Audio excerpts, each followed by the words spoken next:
Good morning. Good morning.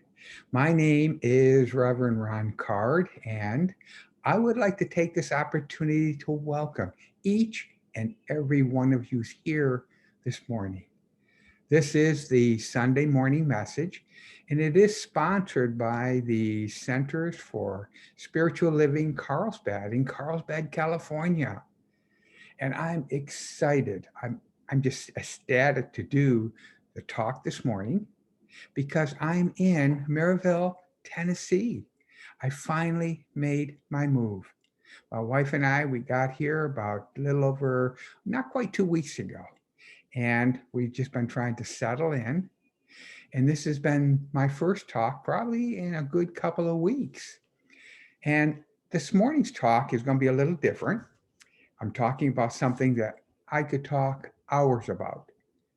And I think it's something that shapes each one of our lives. And if you're in the space where you want to try something different, to do something different, to strive and to attract things into your life and to make your life more calm and more peaceful, then I'm telling you, listen to this because this is good stuff.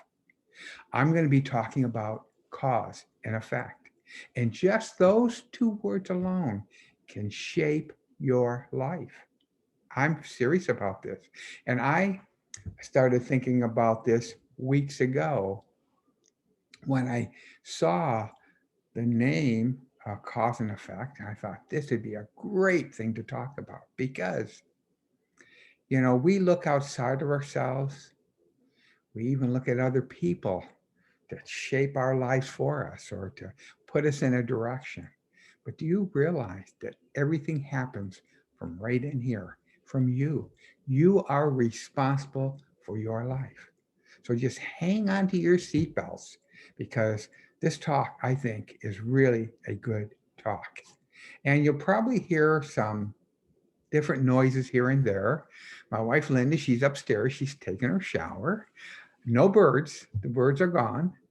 But I do have kids outside and they're playing. They're playing this game where they throw something in the air and you hear kind of a whistle and then it hits the ground. So if you hear that, it's just part of the video. It's just part of the talk. So here we go. There were two Zen monks. They were crossing a river and they met a very beautiful, beautiful young woman who she also wanted to cross to get to the other side. But she was so afraid. So one monk, he put her on his shoulders and carried her to the other side. And the other monk was furious and really didn't say much of anything, but he was kind of boiling inside. That was forbidden. A Buddhist monk was not supposed to touch a woman. And this monk not only touched her, but he carried her on his shoulder across to the other side. And as they walked several minutes later, when they arrived at the monastery, as that they were entering, the monk who was angry turned to the other monk and said, "I'll have to tell the master. I will have to report this. It is forbidden." He was really upset about it.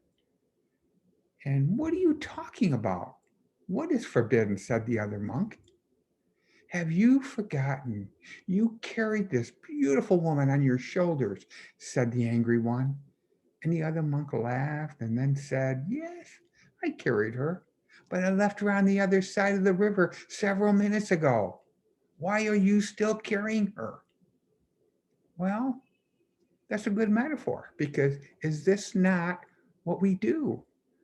We carry anger and frustration and we carry all this stuff inside of us. How does anger and resentment and jealousy really serve you?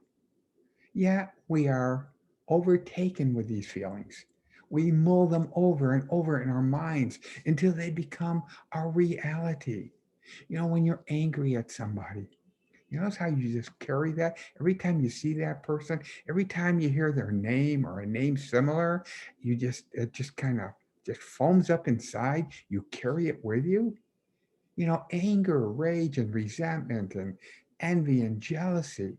They can take hold of you and settle in your heart if you give them a chance.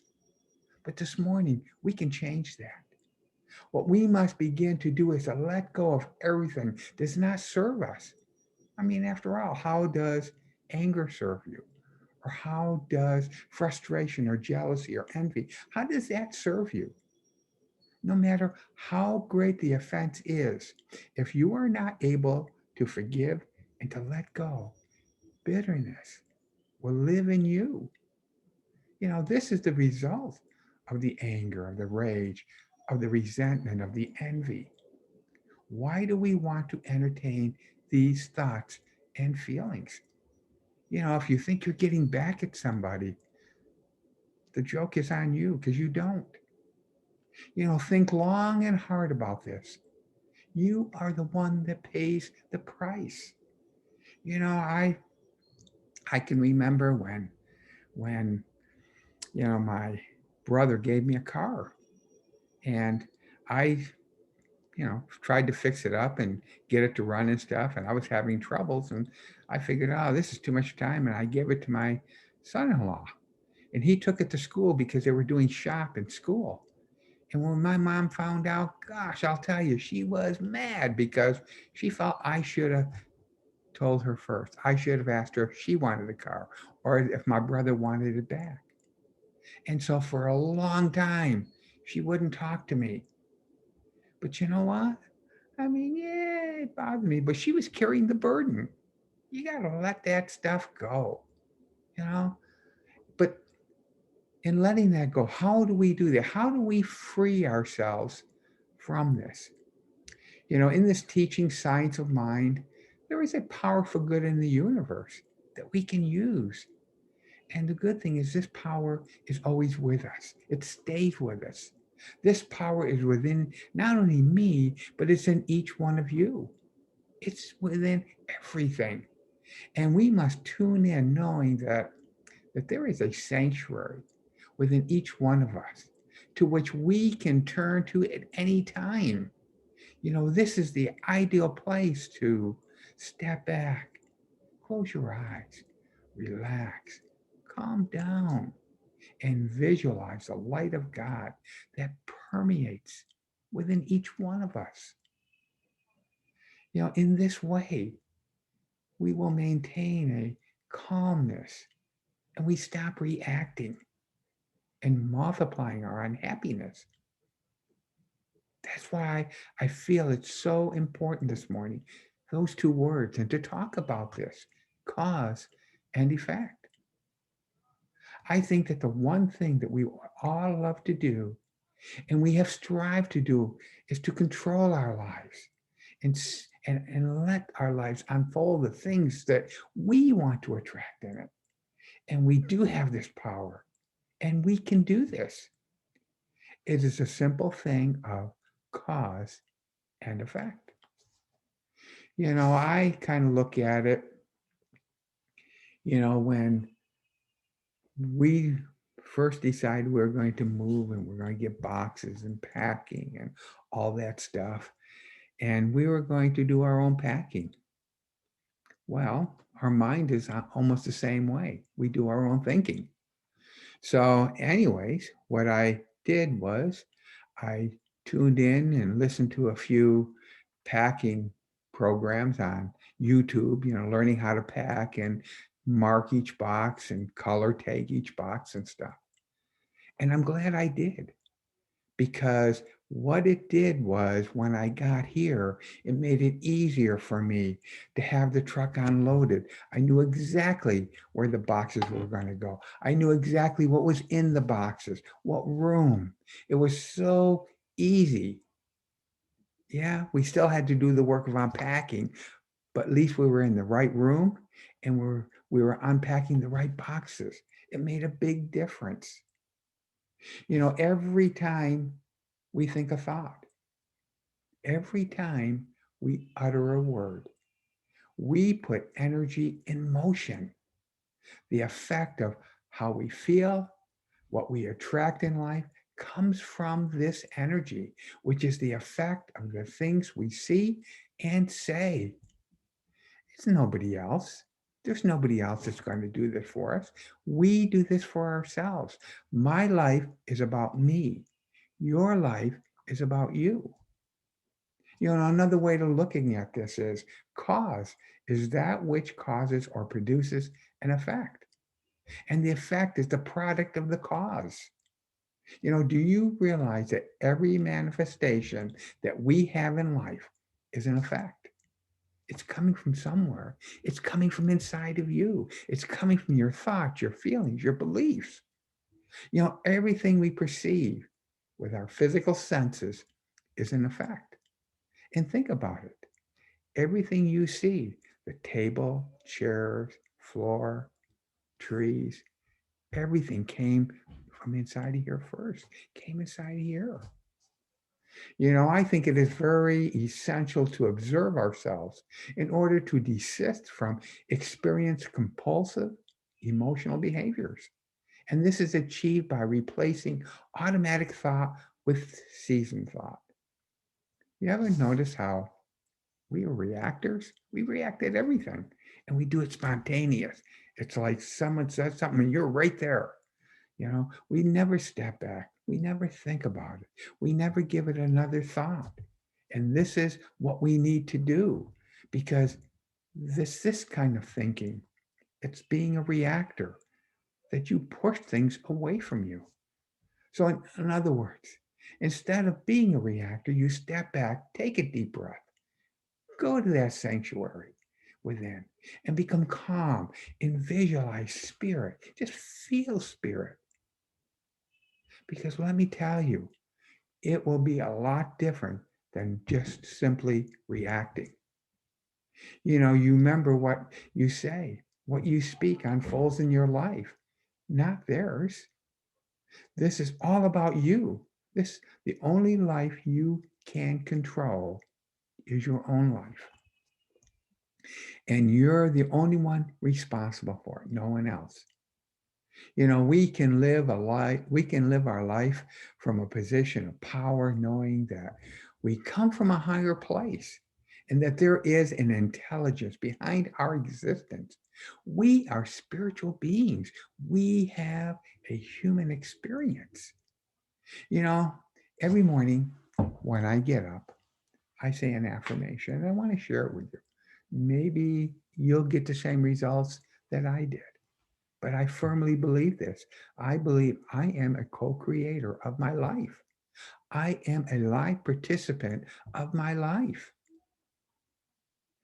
And I watch my thoughts. I watch my words and I watch my actions and I challenge my beliefs.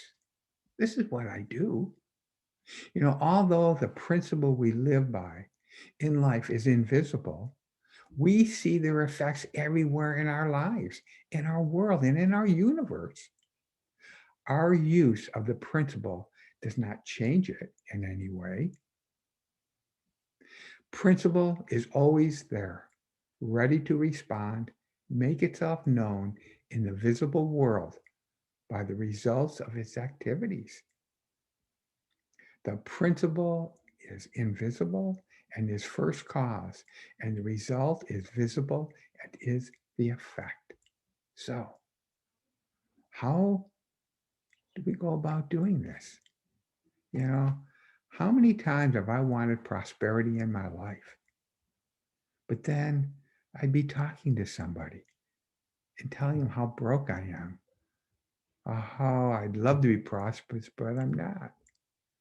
Or I turn down opportunities that would help move me in that direction because I'm reacting. I'm too busy reacting. These are the things that we need to step back and stop doing. Think about this. We get what we give. We attract what we are. It is only when we ignore or misuse the principle, the universal law, that we suffer from confusion until we bring ourselves back into alignment with it. Isn't that what we're always striving to do, is to bring ourselves back into alignment where we attract the good, where we attract the prosperity, we attract the home or relationship or whatever, instead of pushing it away.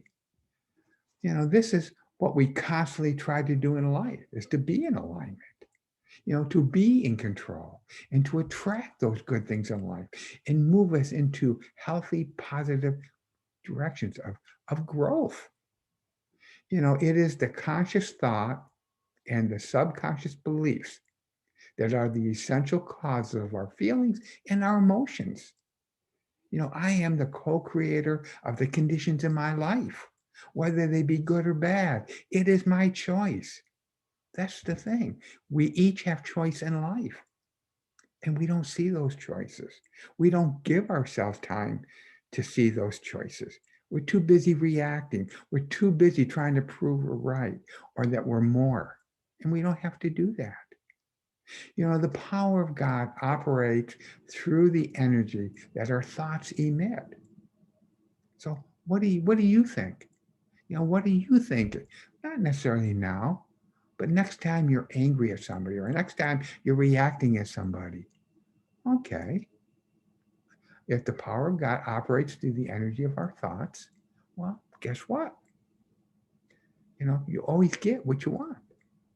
The invisible force is the quantum field, makes things manifest through us. What we experience comes through us, through our consciousness. That's why I say life doesn't come at us, life comes through us. I'm sure that most of you have heard before that the universe, spirit, can only give you the good that you consciously accept and recognize as yours, mine, because of who you are, who I am. Think of our minds as a field cameras. Our thoughts are recorded and then we see them projected on the movie that we call life. So step back and observe yourself and analyze your internal dialogue. What are you saying to yourself? We talk to ourselves all day long without uttering a word.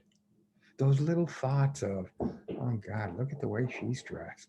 Oh man, I'll tell you, if my wife let me dress that way, I'll shoot her. Yeah, I mean, we say things all the time and we don't realize this. And that's why we need to slow down. That's why we need to think about positive, good, loving thoughts, things that are going to attract the things in life instead of repel them. And we have to remember it's spirit that's working through us. We're co-creators with spirit. So if you want to change something in your life, you have to focus on what you want. But what we have a tendency to do is think about and talk about precisely the opposite, the things we don't want. Think about that. You can really catch yourself. And when you catch yourself and you change that kind of thinking, you would be surprised at how much your life really does open up. We must understand that what we have today is a result of what we have thought and said and believed yesterday. And if that's true and you really believe that, then what we will have tomorrow is what we have thought and said and believed today. And you can help set that in motion. You can start setting yourself in the direction that you yourself want to move. We cannot do anything about the past. Yeah, you can visualize it in your mind and, maybe see it a little bit different, but you can't change it. You can't physically change the past. But what we can do is to take action now to create a new future, to let our lives change, to allow it.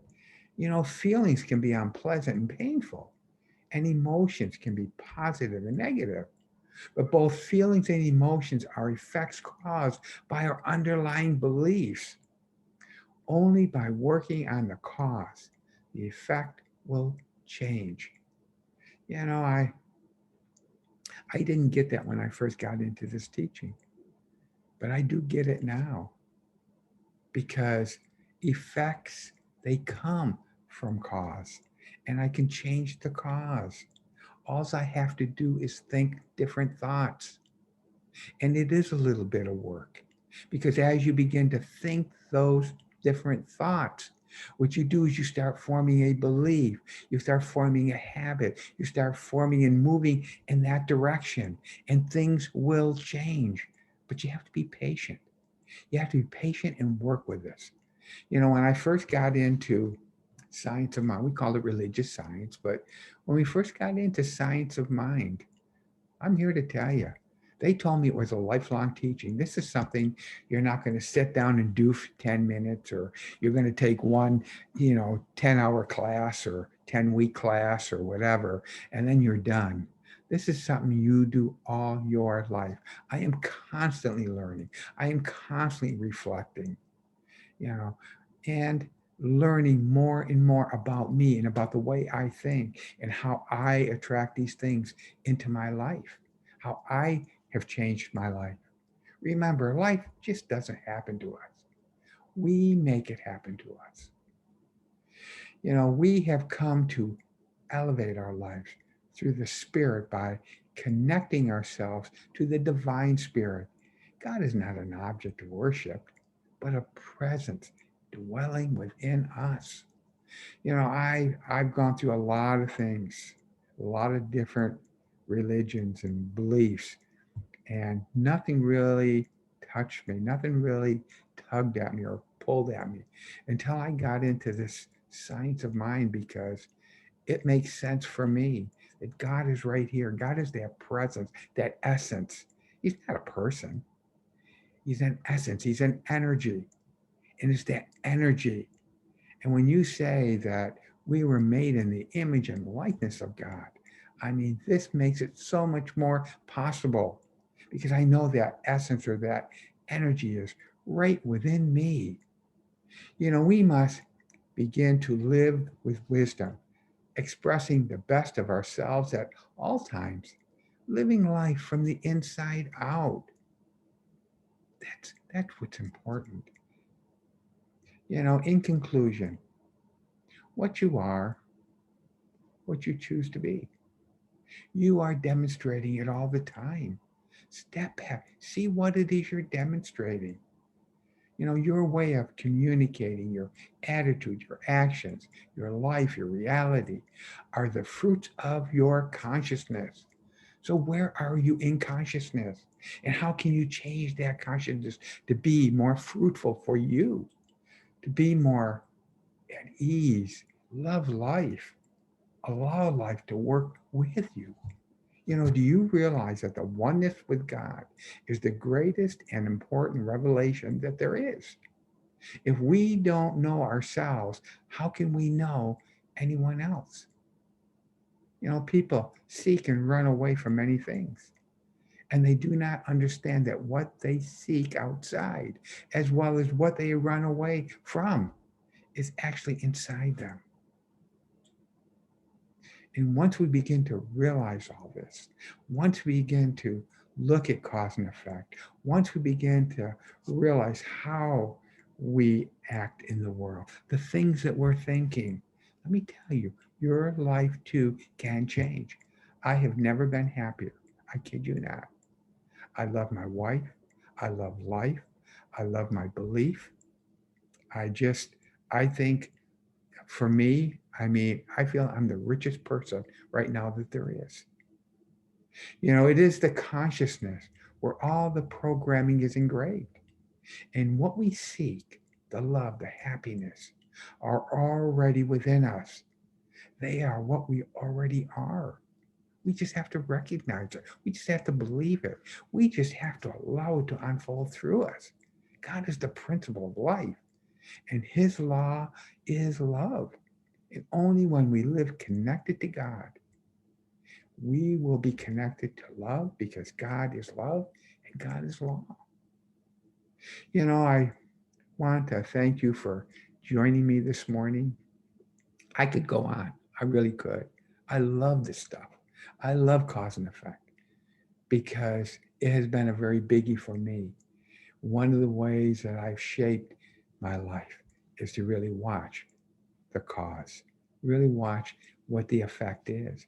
Because, you know, in this being a lifelong teaching, I'm sure There's going to be causes coming out of me that are going to kind of create something I really don't want, but I know how to change it.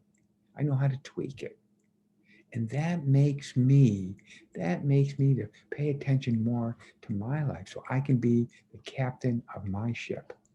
So I can steer where I want to go. And I feel that is worth all the money in the world to be able to be comfortable with myself, to love myself, to be in harmony with myself and with all those around me. I see everyone so different than I did 5 years ago or 20 years ago.